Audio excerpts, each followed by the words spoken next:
What's going on, my soul family? Welcome back to another episode of the Awake with Jake show. On today's episode, I'm going to be dropping in and sharing with you why New Year's resolutions are bullshit.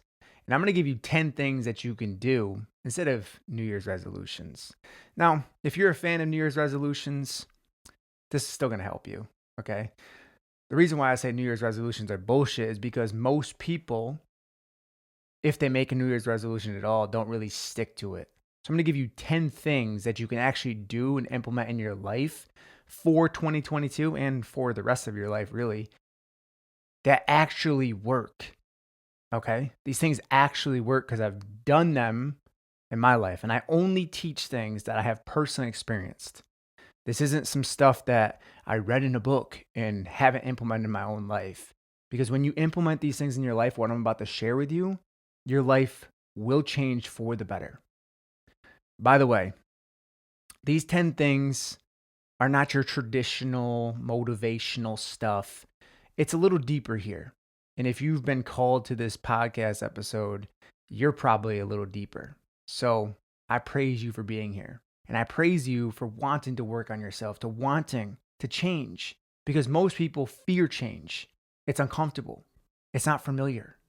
So let's get right into it. Number one, make a commitment to yourself. I would go out on a limb and say the number one reason why most people never change anything in their life is because they're not committed. They're just interested in change. They're not committed to change. Because when you're committed to change, you will change. When you're just interested, you're just kind of shopping around, not really sure what you're going to buy, you're not committed. You're not devoted. And when you're not a committed type person, you tend to attract people in your life who are also non-committal, who also are not fully in. They're a little wishy-washy. So if you find yourself in your life attracting these non-committal type people, then are you committed? Are you committed to yourself? And when people commit to something, they often give up very quickly because they don't see an instant result. So maybe they go to the gym for a couple weeks and they're like, why haven't I lost 20 pounds yet? And at a logical level, it makes sense. At a logical level, that makes sense. People get frustrated because they don't see instant results. And we live in this world of instant gratification.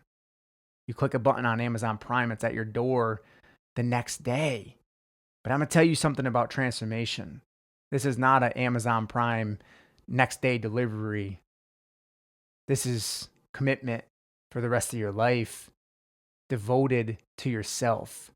That's where it all begins. The foundation of all of this work begins with a commitment, a promise to yourself, committing to something and staying true to yourself. Whether that's a commitment to starting a new business venture, or maybe it's a commitment to your health, or maybe it's a commitment to leaving a relationship or leaving a job. There are so many commitments that we kind of miss out on making because of the fear of it not working out. Well, what if it doesn't work out? What if I fail? What if I don't get the results I'm looking for? And we're very skeptical, so it's easier just to sit on the sidelines and not do anything at all.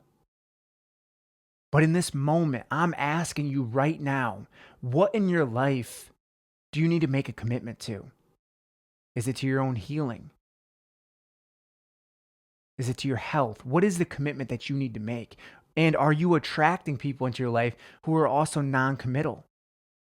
Because you deserve people who are devoted. And in order to attract devoted people into your life, you have to be devoted yourself. So if you find yourself just attracting these wishy-washy type people in your life, there's a good chance that it's being reflected back to you, your own non-committal tendencies. Number two, start listening to the resistance that you feel in your body. Right now, what I want you to do is just close your eyes with me, not if you're driving, and just scan down through your body. Are you feeling any resistance in your body? And if you are, What is the purpose of this resistance? What is it here to teach you? You see, all resistance that we feel in life is an opportunity for growth, is an opportunity for a deeper realization, something that we need to learn that we haven't learned yet. And of course, there's the resistance of challenge and working through challenges. But there's also resistance that shows up in our body because we're not really in alignment. We're not living in alignment with our true essence. So we keep feeling resistance because we're out of alignment. It's like driving a car down a highway.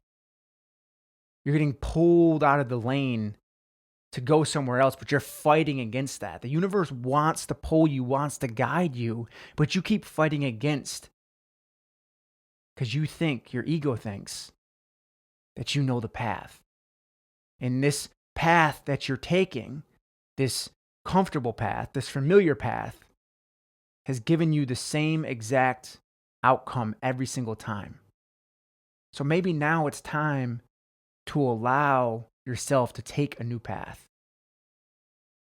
to stop crashing, if you will, on the highway, because that path, you already know the outcome of it. Maybe it's time to take a new path. Maybe it's time to try something different. Number 3, let go of shitty relationships. This is a hard one. This is a really hard one.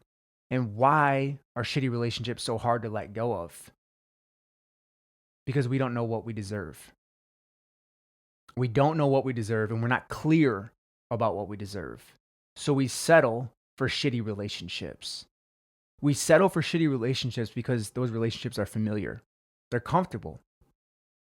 We've known this person for a long time, so I'm familiar with them. But the question is, are you fulfilled in that relationship with them? And this could be romantic. This could be friendships. This could be family members.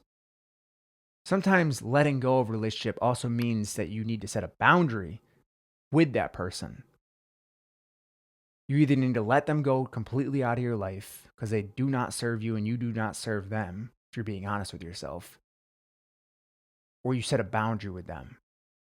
And they're both very effective. I have found that letting go is effective and so is setting boundaries. But once again, those boundaries also need to be reinforced, especially if it's with a family member. And that's what I've found with family members specifically that don't really believe in your change. They think it's just kind of woo stuff. The process I went through. It's very hard for other people to see your change when they've never changed themselves. Let me say that again. It's very hard for other people to see your change and your growth when they've never experienced any change or growth themselves. And so they judge you. They judge you for wanting to change your life and become a better person. And that's okay. They can judge you.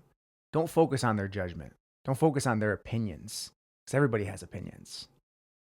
And if you get swept up in that matrix, the world will always tell you who to be and how to act.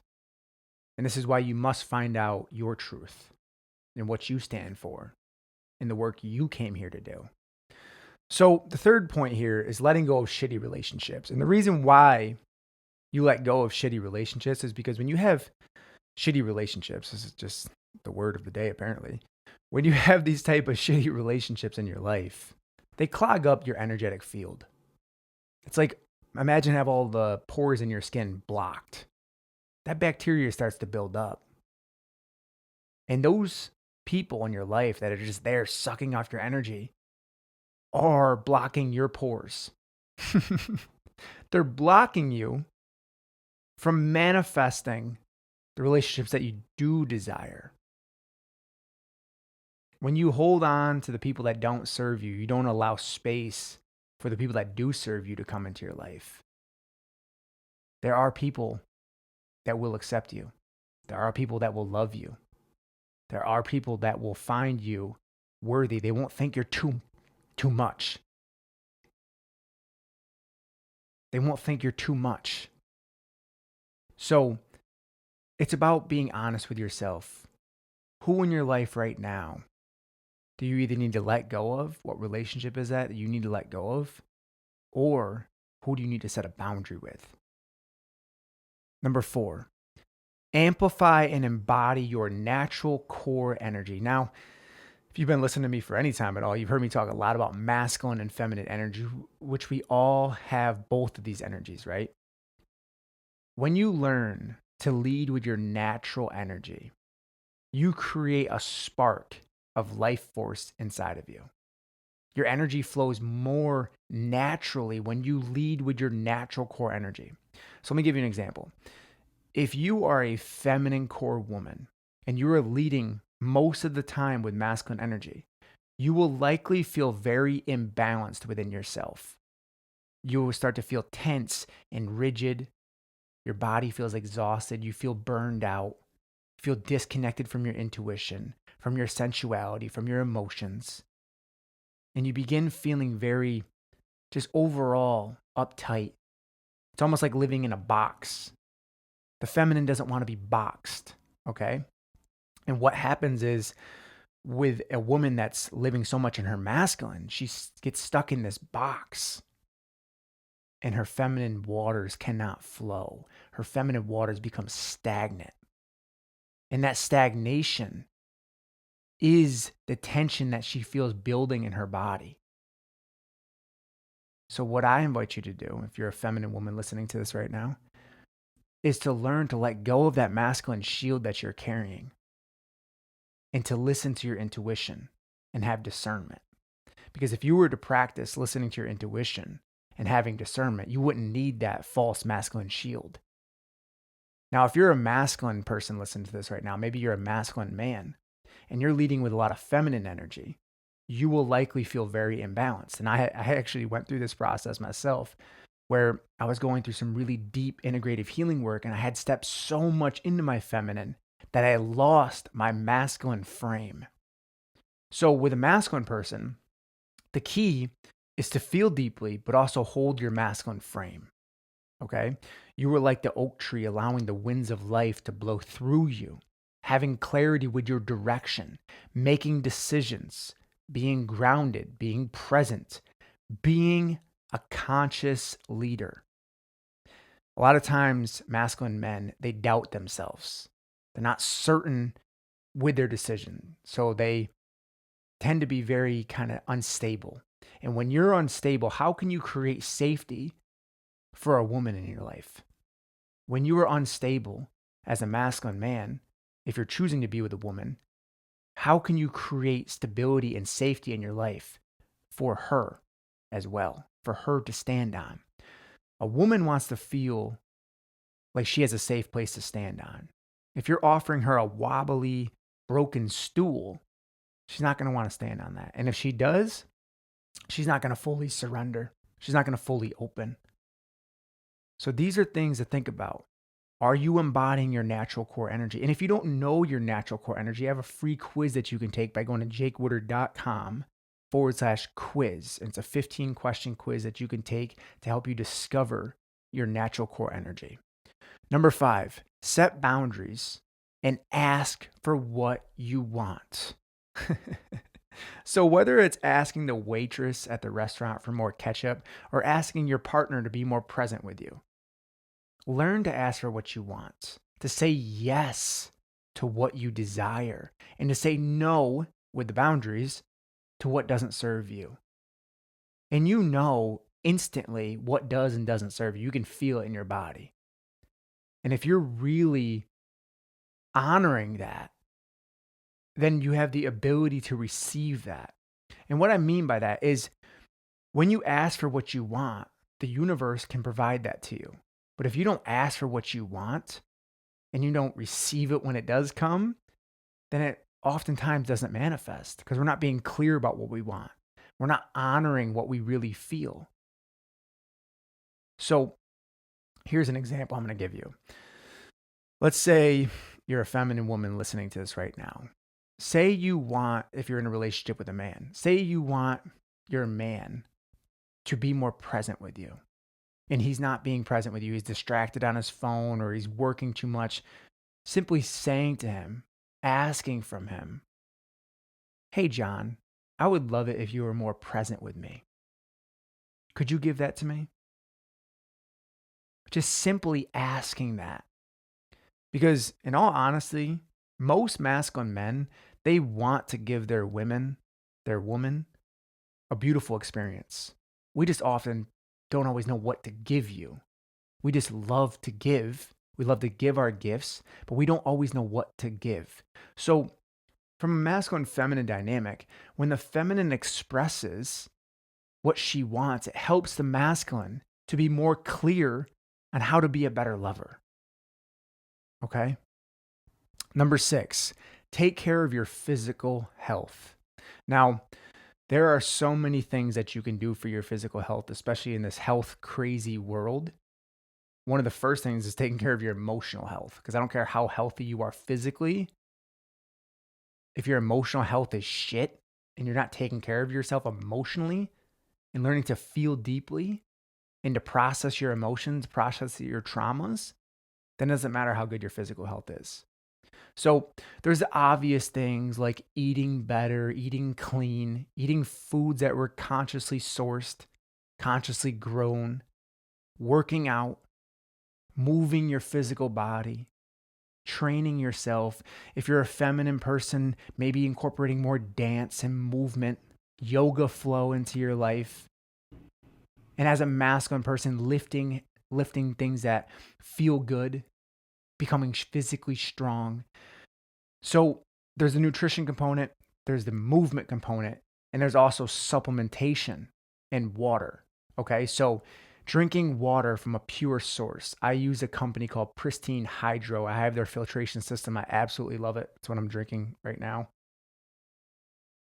I love their water. Once again, tap waters and bottled waters and stuff like that can contain a lot of harmful things that lower our vibration. Proper supplementation is huge too. I use this company called Mito Life, MITO Life, and that's by Matt Blackburn, who talks all about all this kind of stuff. And sometimes his stuff can be a little triggering for some people, but I've learned a lot from him, and I take those supplements. I absolutely love them. The Shilajit, the vitamin E, the vitamin K2, all those different supplements compacted together really help you to be more vibrationally aligned. When you use code Woodard, WOODARD, which is my last name, at the checkout for Mito Life, you'll save 15% if you are interested in those supplements. Once again, do your own research on what works for you. Health is one of those things where everybody has so many different opinions. I'm just giving you what's worked for me. I'm not giving you medical advice or anything like that. Just do your own research. Drink clean water, work out, move your body, get sunlight on your body, ground your feet to earth, get better sleep, get the damn phone out of your room, get the devices out of your room, get the EMFs out of your room. These are just things that you can do to be more physically healthy. Proper breathing through your nose instead of your mouth. Don't be a mouth breather. Breathe through your nose. Fill up your belly with oxygen and breathe out. Just releasing, letting go. These are just very simple things you can do. The water, the breath, the foods. To start focusing on those things, becoming more conscious about the things you're taking into your body, the things you're taking into your temple as you receive those into your vessel. Number 7, practice forgiveness and letting go of anger. Now, we were just talking about emotional health, right? So I went through a lot of forgiveness, and I still practice forgiveness from time to time. Forgiveness does not mean you go have a conversation with this person. Maybe you do, but in most cases, this doesn't mean you're going to have a conversation with this person. Forgiveness is an internal practice. So when I learned this process, it's nothing complicated. Our ego makes it complicated. When I learned this process of forgiveness, everything in my life began to change. I forgave people internally that really deeply hurt me, that I felt very deeply hurt by. So I'm asking you in this moment right now, is there someone that you need to forgive? Is there someone that hurt you so deeply that caused you immense pain that you need to forgive and you need to let go of? And if there is, who is it? And why have you not forgiven them and cutting that energetic cord? Forgiveness cuts and severs the energetic cord between you and the person that hurt you. So practice forgiving, and letting go of that anger. And doing some deep somatic work, which is something that, I focus on at my events, which I have an upcoming event in Texas next weekend, January 21st to 23rd. We're going deep for 3 days. And part of this process is letting go of the shame, the fear, the guilt, and the anger so we can step into the intimacy that you truly desire. This is 3 days of deep integrative work, embodiment work. We have over 150 people signed up for this event right now. It's going to be the best event of 2022. I can assure you that. If you haven't got your tickets yet, go to jakewoodard.com/awake. Once again, that's jakewoodard.com/awake.